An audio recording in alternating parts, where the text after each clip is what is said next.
Mhm. So welcome everyone to this webinar this evening, Diving Deeper, and it's going to be about pain, posture and physical health. And I'm joined today by Peter Huchin, and I'll get to him in a minute. But first of all, I just want to introduce myself for those of you that don't know me. I'm Meera, and I'm an Ashaya monk, and that really just means that I prioritize peace. I prioritize being present, and truth, honesty, kindness, and all those sorts of things are very important to me. And for me, this has been the foundation of an experience that has changed my relationship with pain, and more accurately changed my experience with suffering, because pain is always possible, but suffering is something that we do. It's a reaction, so it's not necessary.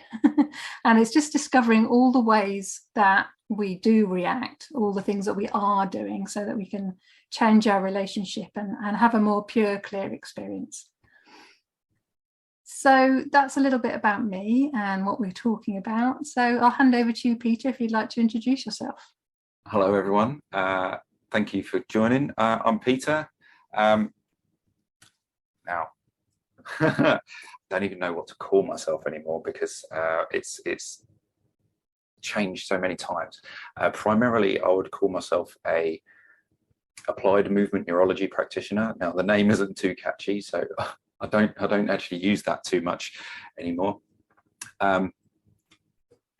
More of an energy therapist, I suppose, nowadays, with working online and helping people with their aches, pains and health problems through energy healing. It's been a long road to get there, but it's where I am now. It started off, said, with applied movement neurology, very much science-based, learning about biology and how the body works from a neurological perspective. And it's transitioned over the last 5 or 6 years into what it is now. For me, at least. Okay, other practitioners, they've got their own perspective on things, but that's how it's worked out for me. I don't know how well that describes it, but that's what I'll go with. Yeah, that's fascinating, actually, Peter. And I've got to know Peter a little bit recently. We met on LinkedIn, didn't we? And discovered that we actually had the same passion for helping people who were suffering. And then I discovered that he actually lives only 20 minutes from me. So that's been really cool, actually, to meet up with him in person as well as online, and get to know a little bit more about what he does. And I've actually had a treatment from him, which was really amazing, actually. And for me, it's like he has a mixed bag of tools that he uses. And during the treatment, he actually, by the end, it was about an hour, he got my spine like completely straight again. It didn't completely hold, the habit does come back in, but some of it has held. And for those of you who use the ascension techniques, my ascension, which is a type of meditation, was absolutely crystal clear after that, because I guess probably because my spine was so straight. And for me, what was surprising was how easily the changes wanted to happen. Like, I think what you're doing, Peter, is really working with what wants to happen rather than forcing anything. Yeah, so I don't try and judge someone's posture and go, oh, it looks like this, it must be, or it's probably this, or it's probably that. Or I try to, that's why I really like working online, because I cannot judge someone's posture, how they stand, how they walk, how they hold themselves. I'm relying purely on the techniques that I've learned to guide me into what needs changing or what wants to change, rather than how I used to work more as a sports therapist and a massage therapist, a personal trainer before that, is just looking at someone's body and going, oh, that muscle's a bit imbalanced that way, that one's too tight, and etc., etc. And it led to, it was helpful for people, but it kind of led to slower outcomes. A lot more hard work for me and them. Whereas this way, it's a lot easier for me and for them. It's a lot less hard work. Yeah. So I like it. I'm passionate about it. It's very good. Wow, I mean, it's amazing to see what is possible as well, isn't it? I think particularly if you've had a health condition or pain for a long time, we get very locked into it, don't we? And yeah, for me, it's difficult sometimes to see beyond the experience that you're having. And I think the way you work is really, it's really working with what is possible, what wants to happen, because I think the body always wants to come back into balance. The body's always trying to heal. Yeah. And it's the thinking mind that gets in the way of that, and our resistance to what's happening. So that holds us in the experience that we're having. And I think we're acclimatized to it as well. We get so used to it. We don't know any different. So we do get stuck in the current state of health that we're in. But from my experience, anything is possible. And it's just finding a way that works for us. And yeah, today as well, it might be quite nice to just ask you, actually, Peter, what would you call pain? What's your experience of pain, or conditions that happen that seem very stuck? Is there an understanding that you have about pain that maybe can help those listening to have a greater understanding of it? Let's see if I can answer that. That's a big question. It's a big question, because I feel like I've got 2 or maybe 3 ways of even answering that. There's a very kind of biological, neurological explanation, and there's more of an emotional explanation, perhaps the 2 tied together. So if I go with the kind of the more neurological version first, so some sort of signal is going off in our body, and that gets sent back via our nerve fibers back to our spinal cord via our nervous system, and then up into the brain, and then we experience pain. Okay, so pain is kind of experienced from the brain, and how high the volume is depends on various other factors in mast cells, or how well tuned we are to pain. So someone who experiences a lot of pain, their volume is actually, well, it's amplified, but it's kind of turned down low at the same time. So if someone's got chronic pain, they can still get about their day, albeit tired and cranky and in pain. But because they've experienced it every day, or day in, day out, for months, weeks, years, they've become very accustomed to living in a state of high pain, so they can cope. Whereas someone who isn't accustomed to high degrees of pain on a long-term basis, the same kind of pain is extreme, okay, and they'd be in bed and they wouldn't be able to move.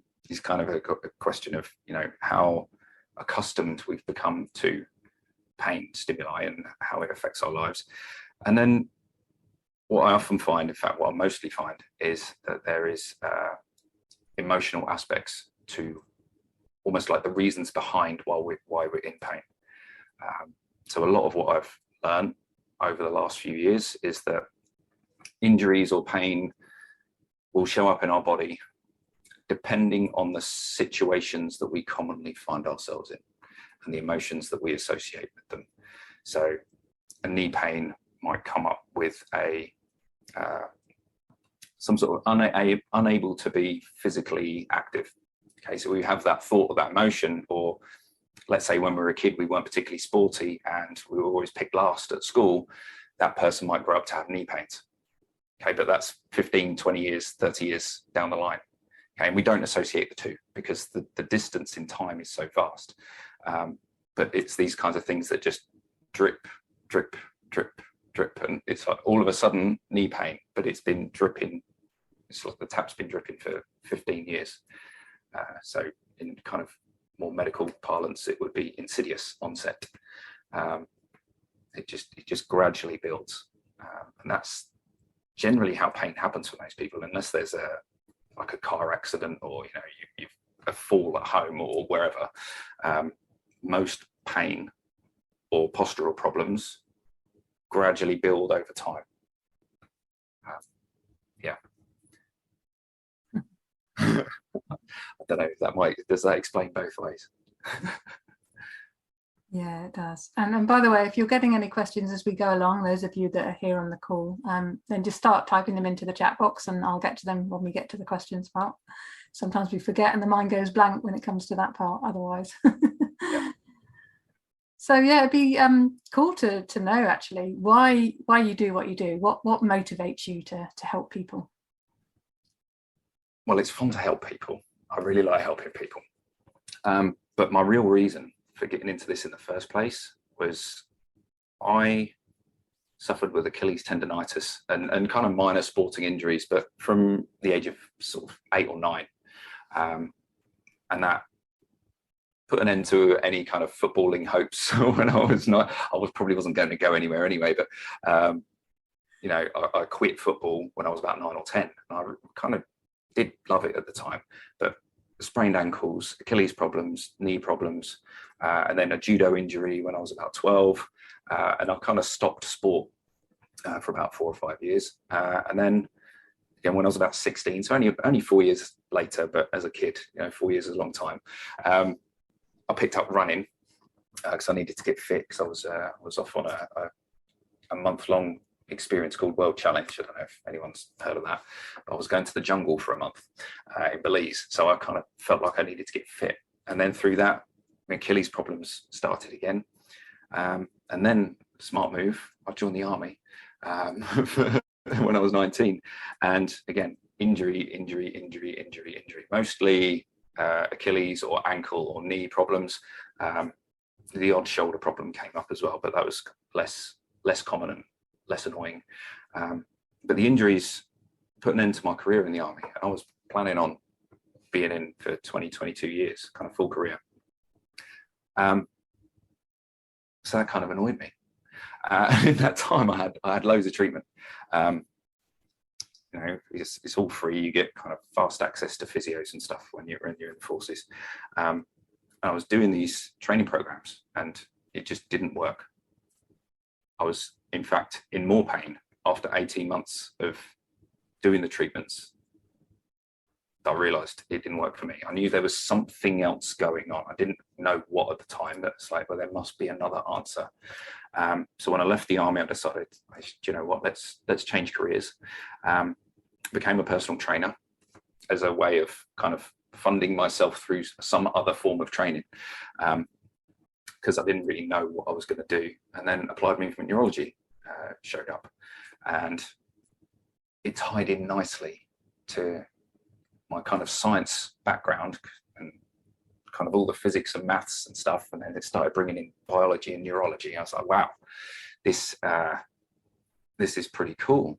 And I thought, well, this can help my clients in the gym because some of them have got, you know, joint injuries. You know, they can't squat very well, they can't overhead press, or they can't do certain exercises very well. And we have to constantly adapt things for them. So like, what if I could teach them something or use this method to help them get their joint mobility back, so that they can lift weights and do the things that they want to do in the gyms to help them lose weight or change their body in whatever way it was. And then it just kind of went from there. And through doing that and learning all the stuff I learned as a personal trainer, I became a massage therapist, I did sports therapy, and a couple of other smaller bits.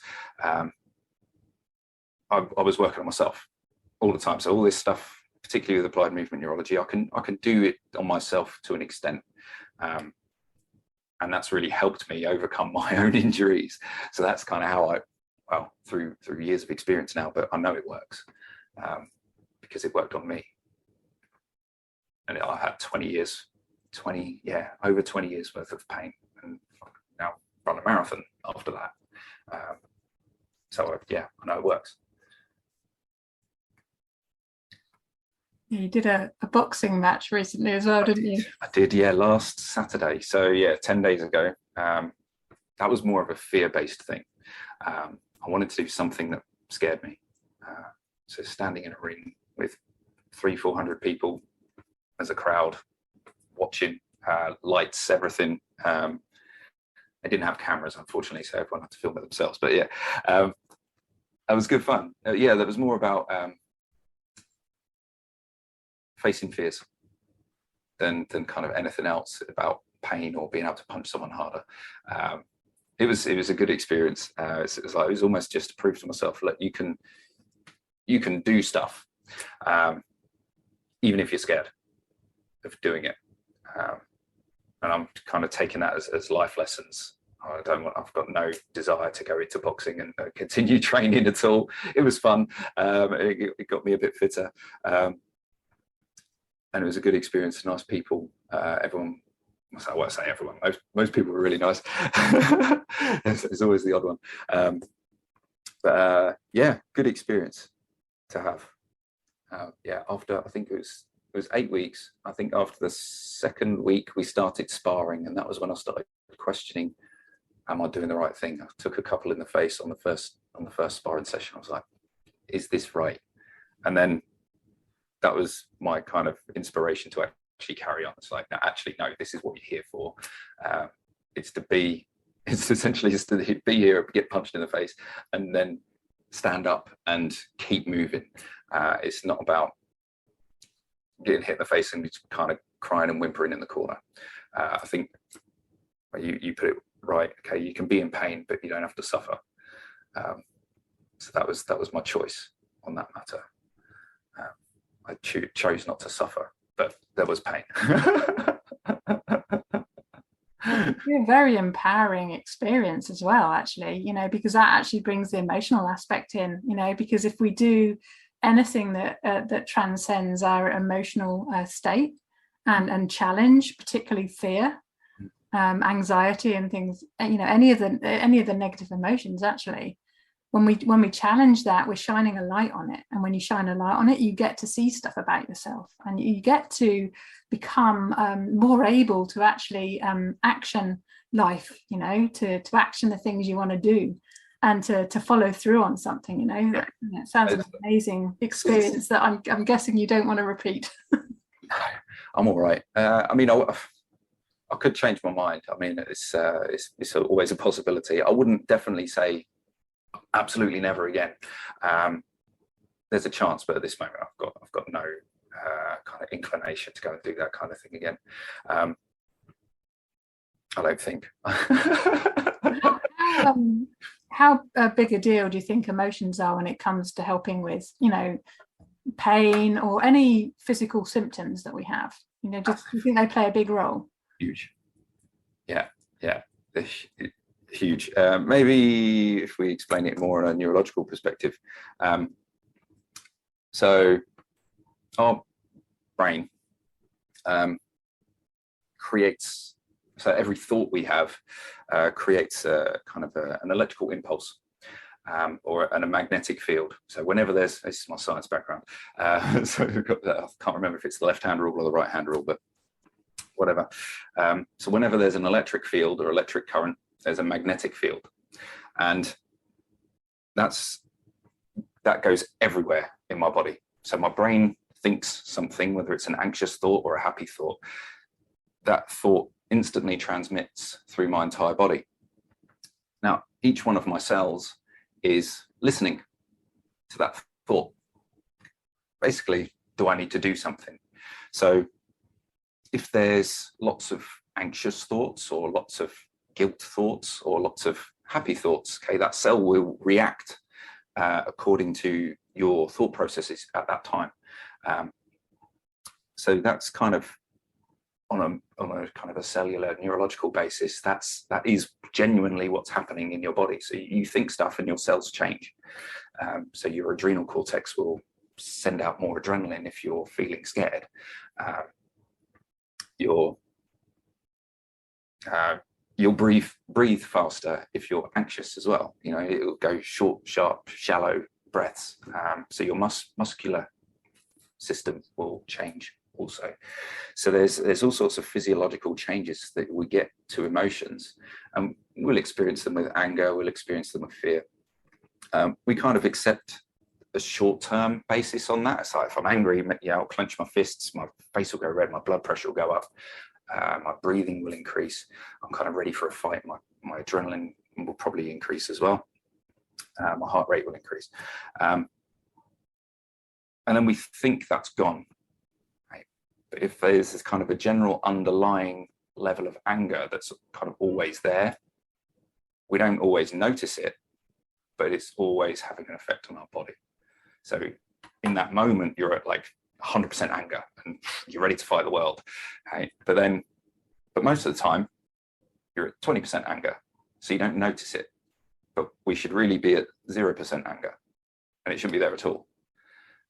So we've got like these scales of different emotions all kind of running through our body all at different times, and it just depends on our life and how we've dealt with things as to what's there at any one time, or the kind of the overdriving function of our body.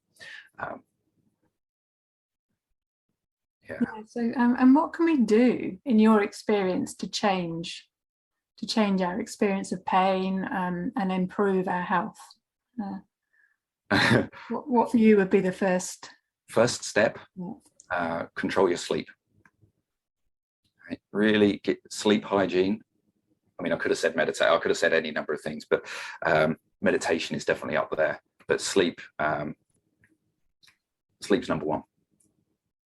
If your sleep's all over the place and you're not sleeping well, it's much harder to eat right. It's much harder to train. It's much harder to have the energy to remain happy.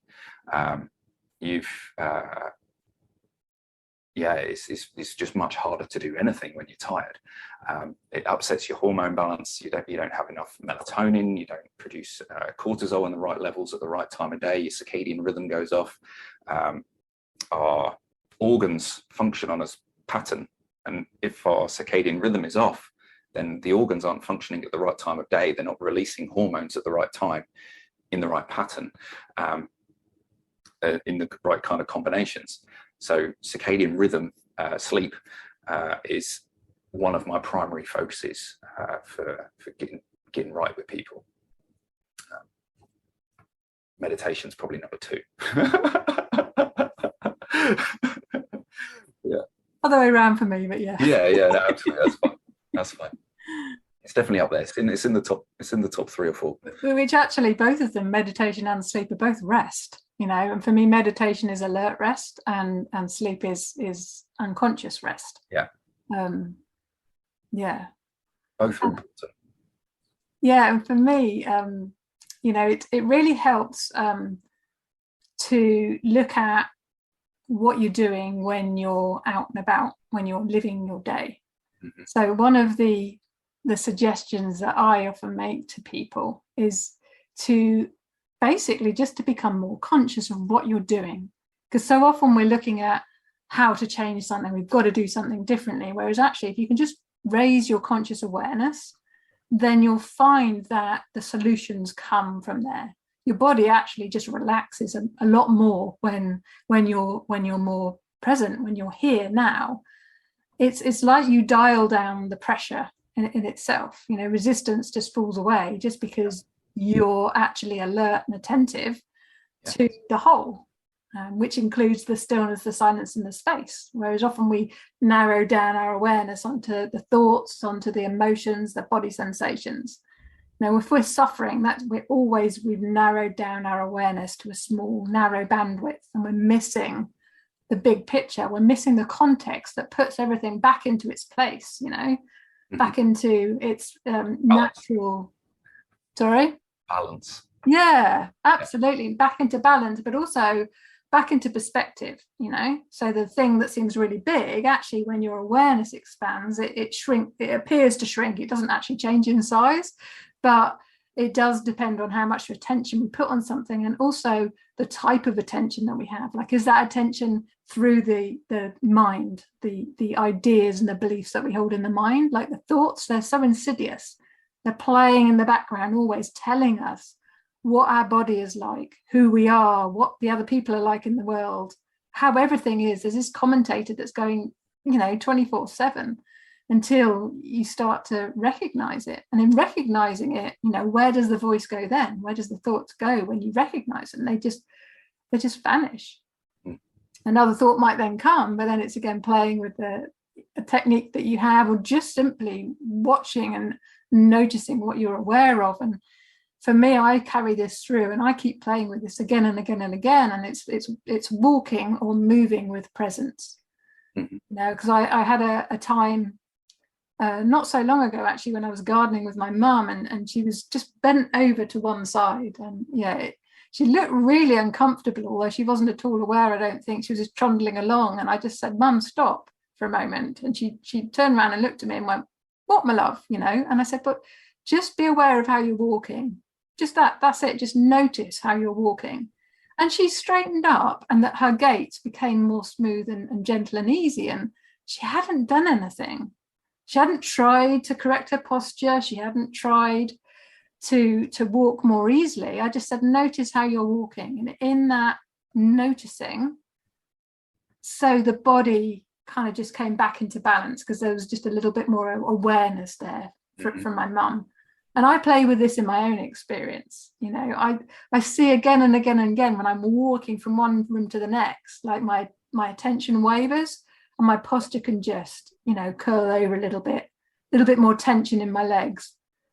And I just noticed that I'm not fully in my body. Like I'm not walking with my legs. I'm walking, you know, almost with my forehead, you know, like I bend over and I just like almost rush wherever I'm going. And just by noticing what I'm doing, noticing the feeling of the ground beneath my feet.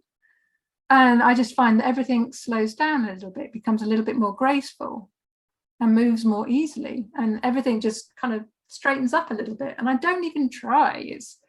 And so the more and more I'm playing with that, the more I'm naturally learning to do that as second nature, rather than having to remember to do it. It's like I'm re-educating my system to actually come back into balance by itself without me having to pay more attention to do that. Constantly thinking about it. Yeah, that's something I don't want people to do, is have to constantly think, how's my posture? How's this? How's that? How am I walking? I'd rather people just walk without thinking about it, because generally it's better. You know, imagine if you had to think about every step.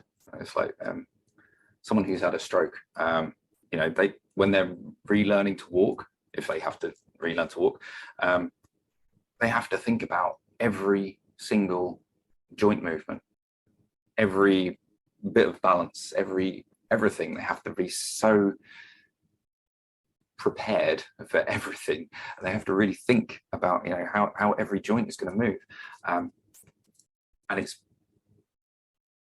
very disjointed, for want of a better phrase. Obviously it's not their fault, but that's what happens when we have to think about movement. It's not automatic, and walking really should be automatic. I mean, by the time you're 1.5, 2, pretty much everyone is walking or running, and we should have that freedom of movement no matter how old we are, unless something drastic's happened. Everyone should be able to move like a 2 or 3 year old, and yeah, unless something has really broken. And again, it's this insidious onset of stuff and lifestyle, and it's not our fault. We go to school aged 5 and get told to sit, and then we go to an office aged 18, 20, whatever, and we get told to sit, and we're trained to sit, and that's where a lot of our postural issues have come from. Sitting for long periods of time and not doing anything, although see, meditation is maybe the exception. The posture of being at school and working at desks is not good for our body. Yeah, because actually in those environments there's concentration and a forcefulness to it, whereas actually, and you mentioned meditation, there isn't that force there. Actually, every time you're meditating, you're actually letting go, so your body can actually come back into balance and get the rest it needs. And you know, it never needs to be complicated, but you know, we are thinking, like when we're walking, we're thinking. There's this automatic thinking going on. And the more you can become aware of that, the more you can become aware of your physical body, it's an easier way of getting yourself out of your head. Because if you try and stop thinking, typically we think to try and stop ourselves thinking. Whereas actually, if you turn your attention onto your body and just put a little bit more attention there, then you automatically come out of your head and into a more present state of awareness. So it's an easier, more tangible way than just, watching the mind, clearing the mind, to actually bring your attention onto your body and just simply watching it and noticing what it's like, and then letting that self-righting mechanism, if you like, happen for you, in spite of all the habits that we've built up over the years, in spite of the thinking patterns that we're still probably carrying on doing. I know I still have them in my head, and I've been meditating for over 12 years. So totally automatic. Never making that a problem. Yeah. Mm-hmm.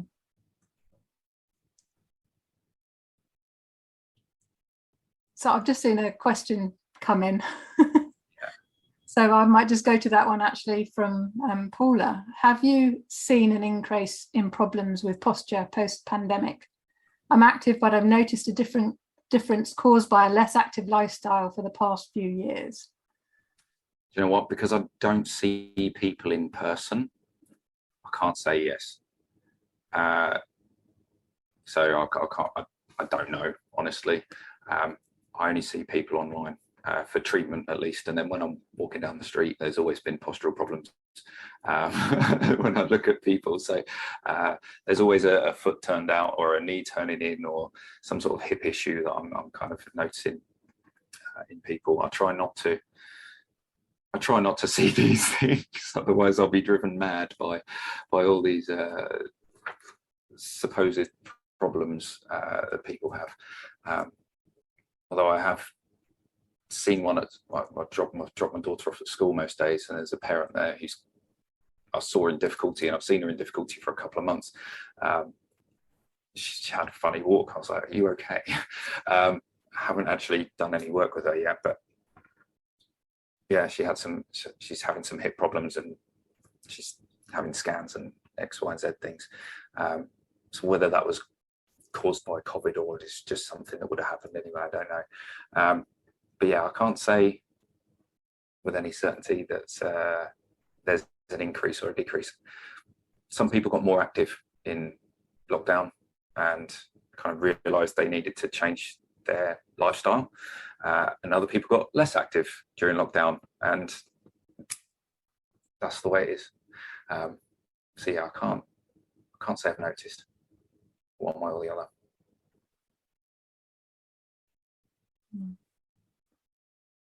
Have you got any tips that you can suggest to people? It's just something that, and obviously we know that sleep and meditation make a difference, but is there something that people can do practically, or just having the intent of, to make a difference? Yes. Now, I made a few notes before coming on the call about a few things, maybe I could give to people, but this one came up during something. I think it was you were talking. I was like, this is where the conversation is leading us today. So this is the one we should do. So if everyone could, assuming you've got space, if everyone could stand, and if anyone's watching on replay on YouTube or wherever, and just stand for a moment and just get yourself comfortable. I'll see if my mic reaches up with me. I'll do it with you. So this is more of the energy work, okay? But it's energy work you can do for yourself. I've lost you. I'll see if I can stand back here. All right. So get your feet comfortable, okay? Don't worry too much about posture or anything like that right now. And place your hands on your hips. This is just the way I like to do it. I don't know if it's actually necessary. Just take a nice slow breath and close your eyes.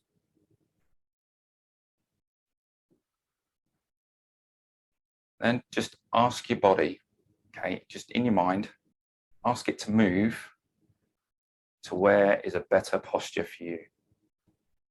Okay. If anyone feels dizzy doing this, okay, please open your eyes, sit back down. I'll do this every now and again. I don't do it too often, but you'll just find that your legs relax, your back relaxes. Maybe your hips want to twist or turn. Maybe your spine wants to do something funny. Just try and allow your body to move, or you just stood there with your eyes closed. I like the eyes closed because when we've got our eyes open, we tend to fix our gaze on something, and then it doesn't allow our posture to kind of really change. Whereas if we take our vision away, it's much more likely, or just allow everything to shift around.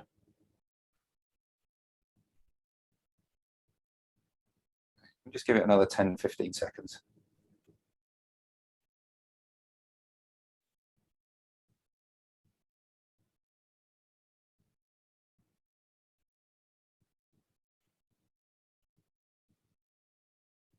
Okay, for me, I'm done. If you want to continue doing that for a little while longer, that's absolutely fine. You're allowed. Be interesting. Maybe you can put in the comments for those of you that are on the call if you noticed any difference or any movement happened or didn't happen. Meera, did you notice anything? Let us know. Yeah, that's what I was just going to share. Did you see? I don't know if you had your eyes closed or did you? My eyes were closed. Yeah. I was moving lots, and I've actually done this once since I had that treatment with you, and it's almost just like you've opened up the movement in my hips. It's amazing because like I've done it before, and I've had like tiny little incremental movements, and when I use my ascension techniques these days, I often find that everything just wants to auto-correct and soften and relax. But ever since the treatment with you, Peter, and I've done this a couple of times and then doing it now, it's just like, it's amazing how much freedom of movement there is now that actually just, it wants to happen. I think the minute you open up the way and you kind of give your body permission and you start to recognize that it is possible for your body to readjust itself and come back into balance, and I think it does it more readily. That's my experience anyway. Yeah, I think that you're absolutely right there. It's giving yourself permission to allow it to happen. I think that's a big barrier to energy treatment as well. People have barriers up and preconceived ideas about it's woo-woo or it's nonsense or whatever, you know. We product of our society and our upbringing. It's just the way it is. What was I getting at? Lost my train of thought. But yeah, we need to let ourselves be healthy. If that makes sense. We need to allow ourselves to be pain-free. We need to allow ourselves to not suffer. We need to allow ourselves to be happy. Allow ourselves to be peaceful. We can go down the kind of emotional route, or we can go down the physical route. We need to allow. I need to allow my knee to be flexible, and you can do that. And a lot of it, part of my coaching program is to teach people a lot of these techniques. Okay, I've got hundreds of these little things that you can just go, okay, yeah, press here, do this, and pain changes or goes away or improves you, flexibility changes or whatever. All sorts of wonderful little things that I've picked up along the way. And one of the biggest problems is just have given yourself permission to go, do you know what, this is cool, let's try it. Give it a go. It's I still find it very weird that I've made this it feels like a jump, but it's been a 7-year transition from engineering to kind of the neurology, the kind of the harder science of biology and such like. And then it's come into, okay, well, we can all do this. Everyone has got the same ability as anyone else. There's no difference between anyone. I've just trained mine. That's the only difference. And I've trained my belief that I can do it. And it started with the decision. I just go, right, can I do it? And I just went, yeah, let's give it a go. Okay? Whereas a lot of people go, can I do it? No, probably not. Sounds a bit weird. And they don't. And that's fine. That's, again, so it's all allowed. There's no judgment. But it's fun. I don't know. I love teaching it. And I love doing it. And I love doing it for people. We got a couple of comments here from people. So Lucy said, my shoulders dropped, my whole body swayed back and forth to find balance, and my spine straightened. Yeah. And yeah, Ben said, I felt I wanted to loosen up and balance. So, and this is something we can probably do, you know, if people want to play with this for the next week or something, or ongoing, even to just like once a day or a couple of times a week or something, just do that little exercise and see what wants to happen. Yeah, initially I'd say, if you want to do, you know, that particular tip, when you're first doing it, you probably want to do it once or twice a day for a few days, just to kind of get things going. And then after that, you know, maybe it's once or twice a week. I don't even know how often I do it. It's probably about once a week I do it. But it's not like, it's not in a diary or anything. It's just like, oh, I'm feeling a bit tight in my lower back. Let's do that. Okay. There's another question. So I've got the chat box open as well. That's okay. I'll read it out if you like, because I think it's more for you, really. Have you got any tips on how to avoid tensing up when feeling pain? After having a migraine, my shoulders really hurt from tensing. I think that's actually more of a question for you. Or you'd have a good answer for it anyway. I would actually give a acupuncture point for that one. So it's kidney 27. I don't know how big my screen is, so I'm a tiny little picture in the corner on my screen, so I don't know if you can see me very well. But there's an acupressure point just the ends of your collarbones. It's called kidney 27.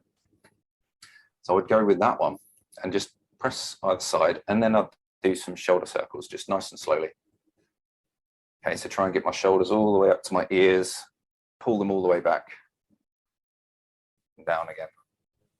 Okay, so I'll do maybe 4 or 5 circles one direction, and then 4 or 5 the other direction.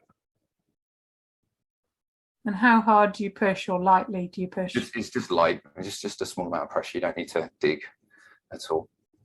And that, it might even help with the migraine itself, not just the tensing after. Again, in the applied movement neurology world, the kidney meridian will associate with the upper traps, muscles of the spine, all the kind of the smaller ones that kind of rotate and tilt the vertebrae, and the psoas muscle, which is kind of the main hip flexor, which attaches lower back and then through your pelvis into your thigh bone. So kidney is kind of a good one for posture. And that's just a very prominent acupuncture point for that. There's probably a lot more to kidney 27, but I'm not trained in traditional Chinese medicine. So, so if you want to know more on that, then I'm sure there's better sources of information on that than I am. But it's a very powerful point.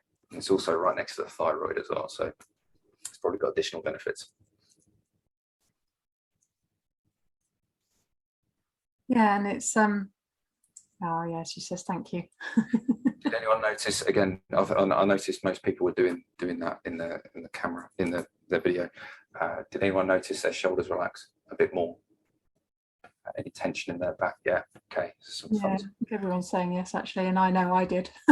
I often get tense shoulders, actually. So yeah, I was happily surprised, and it happened gradually. Actually, it wasn't an instant thing. It happened gradually. Initially, actually, it felt almost like I was putting more tension in, because I think I was trying, and I think I was pushing it too hard. So that's why when I asked you, it's just often light touches can be more effective than stronger touches, can't they? It probably depends on what you're doing, but it just again in the AMN system, there's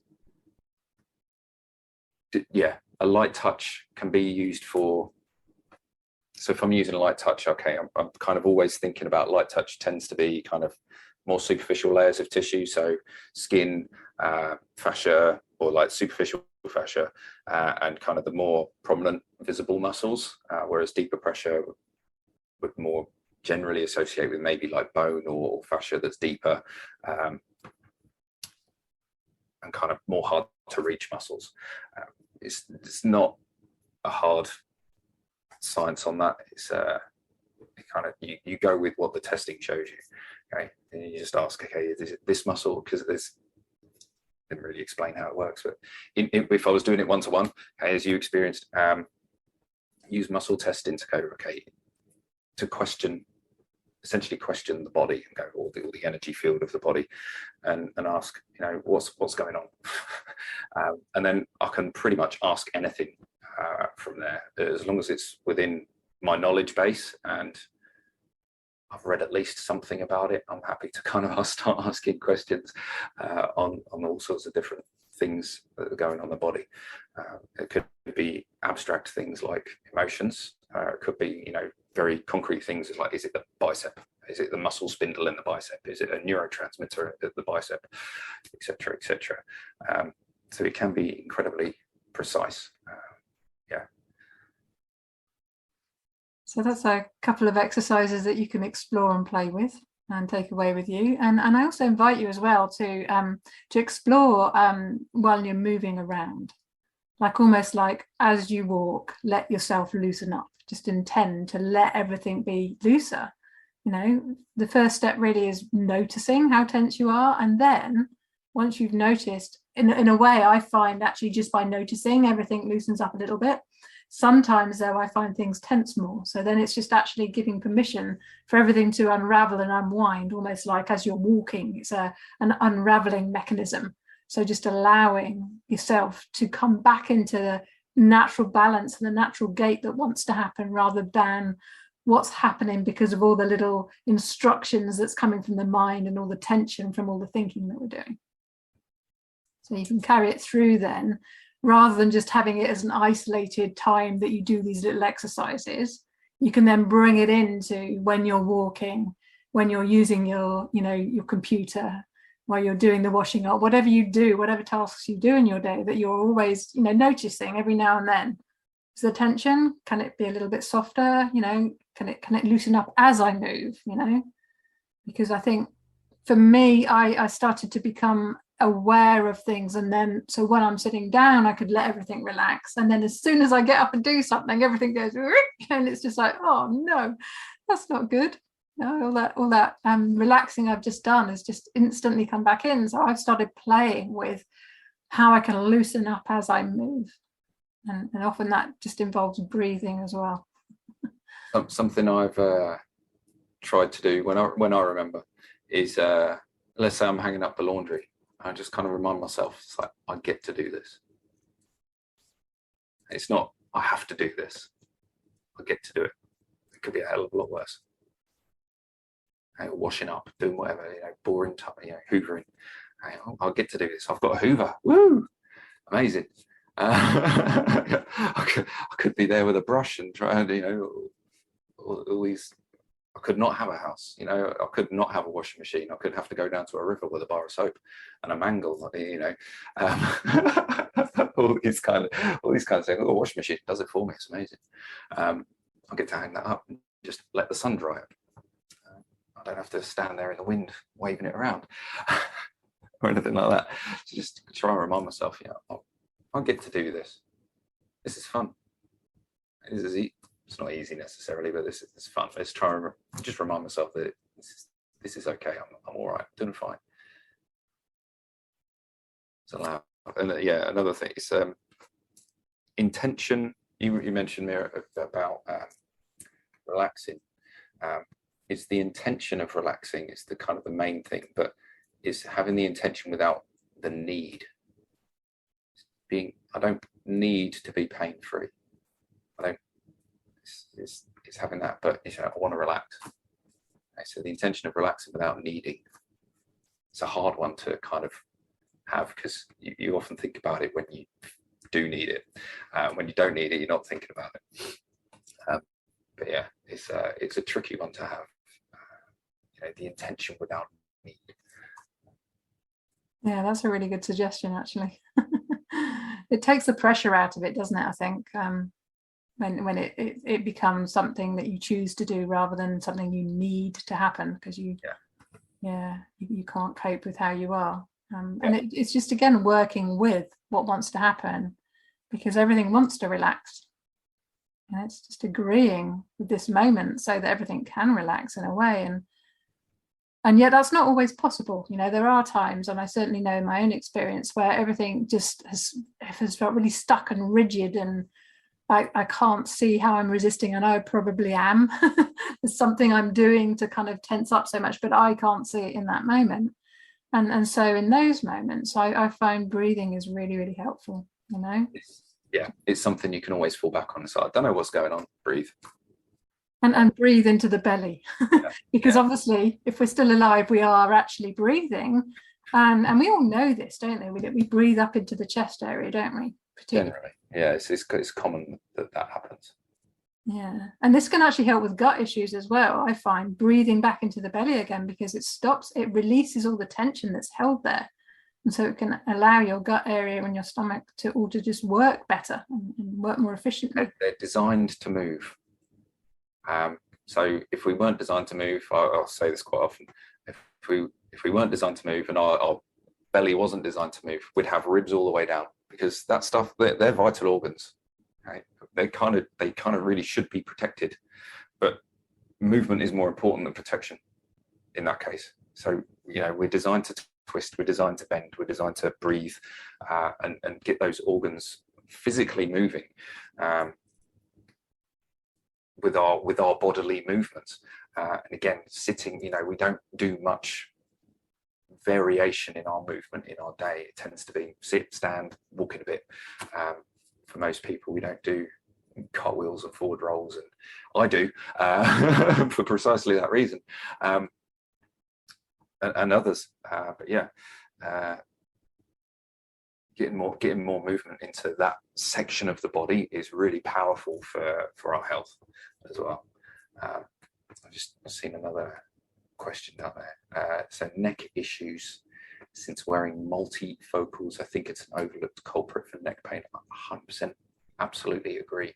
Vision is very closely linked with our posture overall, and yes, neck pain as well. So if we think about it, so my eyes want to be level, okay, and if we're looking through funny lenses, right, which are prescribed and you probably need, but if we're looking through funny lenses, that might kind of artificially twist our eyesight. So if my head is then slightly to the side, my body has to compensate to keep my eyes level. Okay, so I'm a hunter-gatherer, as are you. If I'm running through the woods or across the fields and I want to hunt a deer because I'm hungry and I haven't eaten for 3 days, I need my eyes to be level and not jangling around in my head and going and wobbling all over the place. My eyes, it's called gaze stabilization. My eyes need to stay still and focused on the target. And my body needs to essentially move around my eyes rather than anything else. So my body is doing all this, but my eyes are actually staying still. But if our eyes are wonky, okay, or they're not able to move correctly, okay, and there's loads of exercises and stuff you can do for eyes to retrain them, then that can have powerful effects on your balance, your posture, and kind of whole body pain, really. Eyes are very, very, very important when it comes to our physical health. Yeah, particularly posture. Yeah, I agree. I might give a suggestion. There's another guy I follow. Is a guy I follow on YouTube, but he talks about vision a lot. So you might want to look him up. It's Eric Cobb, Z Health Performance, I think is the YouTube channel. Very worth looking up, particularly for eye stuff. But he talks about a lot of the same kind of neurological stuff that I've learned as well. And eyes being a very important part of being a human. So yeah, they're hugely important. So getting them right is changeable. Okay, again, if you're breathing, as long as it hasn't been surgically removed, everything's changeable. Yeah, and maybe you can type that into the chat box, and I can put it wherever I publish this video, so that Everyone can look him up if they want to. and for me, I think it's also important to come back to the emotional aspect, because for me, you know, that's the behind the scenes stuff that we often, like, we just end up reacting emotionally and we don't really see what's happening. And whether it's an emotion or whether it's just a physical pain, even with physical pain, there's always emotions associated with it. I think there's always some story going on, some reaction that's going on. And for me, there's so many breathing exercises you could do, but for me, as a sort of like a reset in the moment when everything just feels like it's, you know, you're tensing against it and you just can't stop. For me particularly as well, because I have asthma, I always struggled with breathing exercises, but this one I find really, really peaceful, and it just allows everything to reset and come back into balance and tap into the calm again that's always available to us. And that's simply breathing in, deep breath in, and then just breathing out slowly, and just breathing out until you come to the end of your breath. And then when you come to the end, the breath naturally pauses. Just stop, pause, and notice. Notice the stillness, the quiet there, the space. And then when your body wants to breathe back in again, just breathe back in. Let the body do it though. Like, that's often what helps me, is letting the body take over and do what it naturally wants to do. So a deep breath in, and then just naturally breathe out until you get to the end of the breath. And then just notice the quiet, the space. Notice what it's like. And then just giving your body permission that when it wants to breathe in, it can just breathe in. It might be quite quickly. It might be I've done a really long pause playing with this exercise. And if I try to hold my breath, I actually can't do it for very long. But when I play with this, I find that it can go on and on and on and on. And there's just such peace there. And then when the body breathes back in, it always breathes back into the belly, because you're just giving permission for the whole body to do what it wants to do. And it does it really naturally. And so if you ever get any emotional overwhelm, or if pain just gets too much, that's a really lovely way to just get a little reset. And you can do it once, or you can do a few repetitions of it to just dial everything down again. And just, again, it brings you a little bit more present, a little bit more alert and aware of what's happening. And also it allows the body to then function how it wants to function afterwards. So I don't know if you played with it here on the call. And if you did, then you can put any comments in the box. But otherwise, yeah, just play with that, you know, particularly in a moment where you find things are really difficult.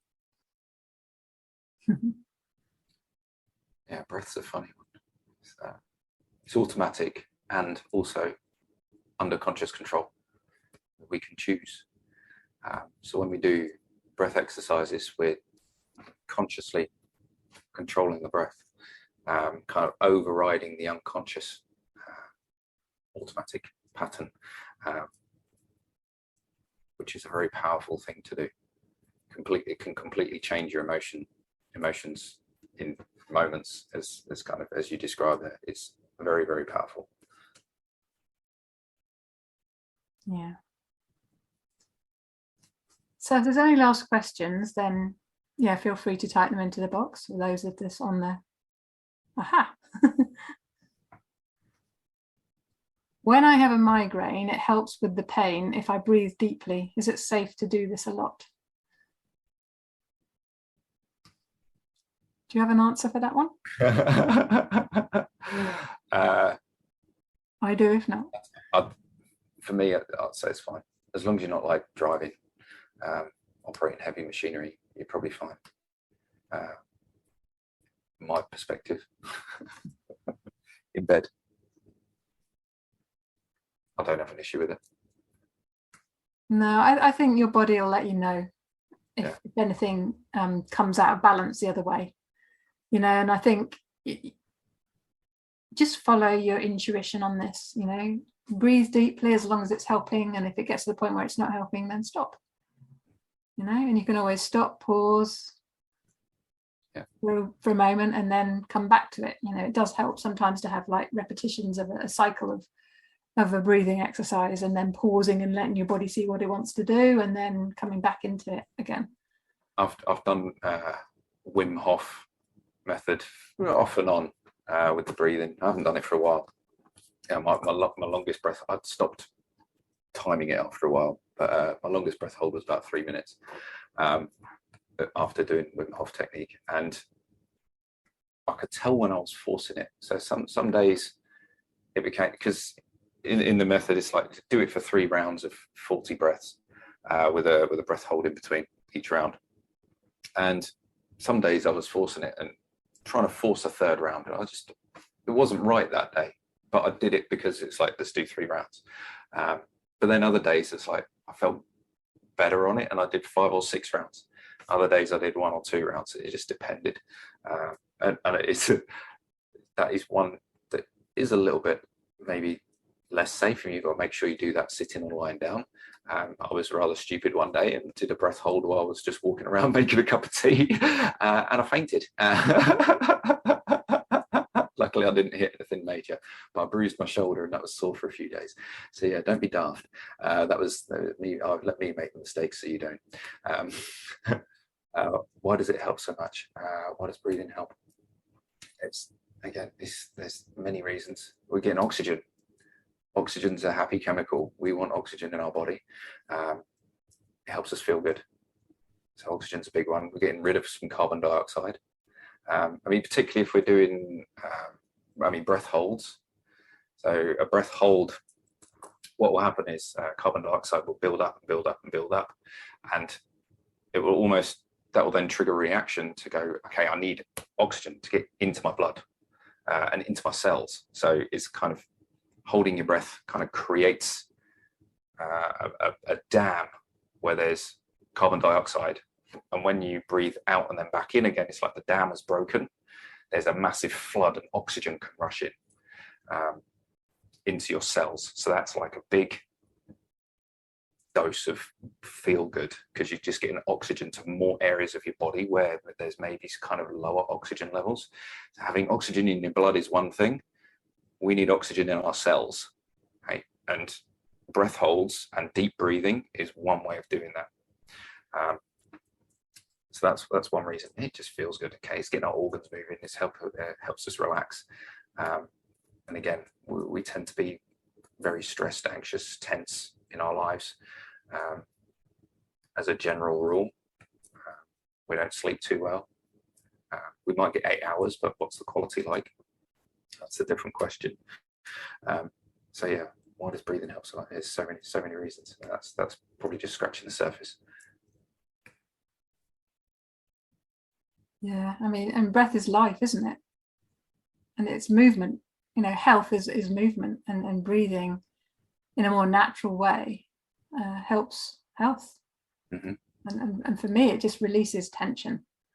It always releases tension, and it brings my focus onto the body and away from the mind telling me what is going on in my body. And you see that again, anything you can do to get out of your head and into your body, you know, because then you'll experience it more purely and more clearly, and that is always going to allow healing to happen much more readily. And just naturally relax. Thinking causes a lot of pressure in the body, it requires a huge amount of energy as well for those who have fatigue. Yeah, and another thing I like doing is an extra bonus tip. Stick some music on as loud as you like and just crazy dance.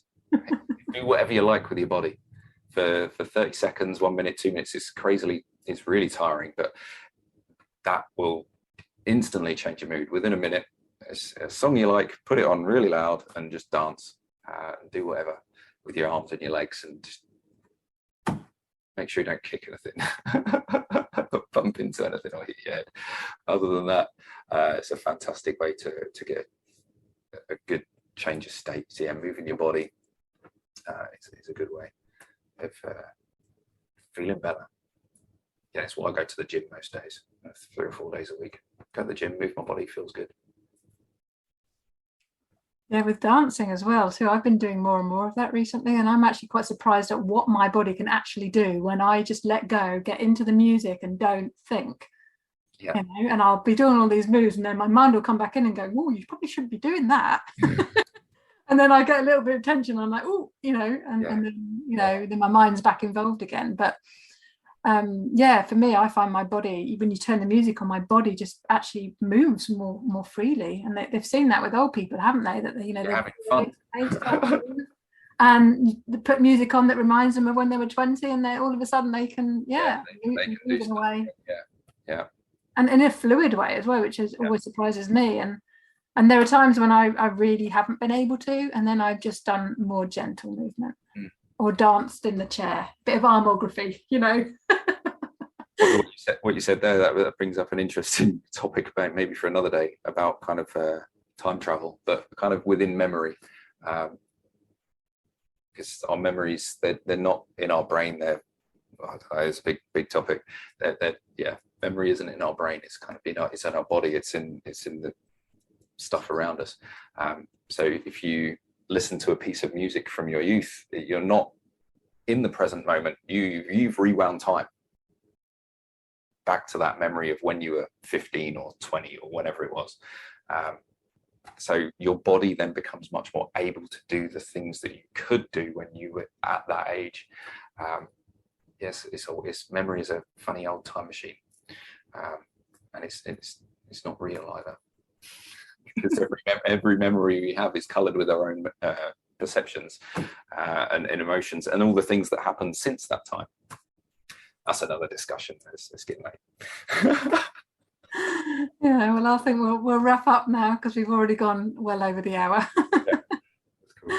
But thank you everyone that's joined us live for coming along. It's lovely to have an audience when we do these things, these webinars, and I'll get it together for a replay. So if you want to rewatch any of it, and for those who weren't able to attend live, then you can get to hear what was said and explore all the little tips and exercises that we've shared, and I hope they help. So thank you everyone. Thank you everyone. And I'm just going to have to end the call, I think, because there's no stop recording. So thank you. Okay. Bye-bye.